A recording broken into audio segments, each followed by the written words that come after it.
એક માવો આપી ગયો તો ખાતામાં લખી નાખજે અને મારા બાપા નો કેતો પાછા હું માવા ખાવ એમ. આલે મારો છોકરો અહીંયા ગામમાં શું કરે? આલે આ તો માવા ખાતો લાગે. મારા બેટાએ માવા ચાલુ કર્યા એમ ને. આવા દે ઘરે પેલા વિડીયો ઉતારી નાખું નકર મારો બેટો હાસુ નહીં પડવા દે મારું.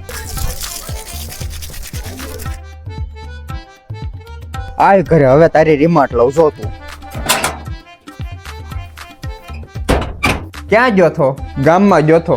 ગામમાં હું માવા ખાવા ગયો થો? ના ના હું ક્યાં પપ્પા માવા ખાવ, મારે તો ધાણા ડાળનું વ્યસન નથી. એવું છે? હા આવી ખોટી વાતો તમને કોણ કરે? બાજુ વાળા સોંડાભાઈ કહેતા હતા કે તારો છોકરો માવા ખાય એમ. તમે પપ્પા સોંડાભાઈ ની વાતો નું ક્યાં હાસુ માનો છો? ઈ એક નંબર ના ફાકાળા છે. ઠેક તો તું માવા નથી ખાતો એમ ને? નહીં. તો જોતો આ વિડીયોમાં કોણ છે?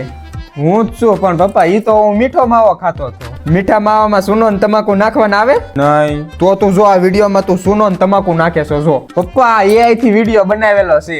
બટ આ વિડીયો તે તાર બાપાએ ખુદે ઉતારેલો છે. ઈ તે રૂબરૂમાં. હવે હા શું કહી દેવા દે નકર ડબલ સર્વિસ થઈ જાહે. પપ્પા મેં માવા ખાધો તો પણ એકવાર જવા દો. હવે પછી કોઈ દિવસ માવા નહીં ખાવ. બટા સર્વિસ કર્યા વગર જવા દો તો મારી ભૂમિકા લાગે હો.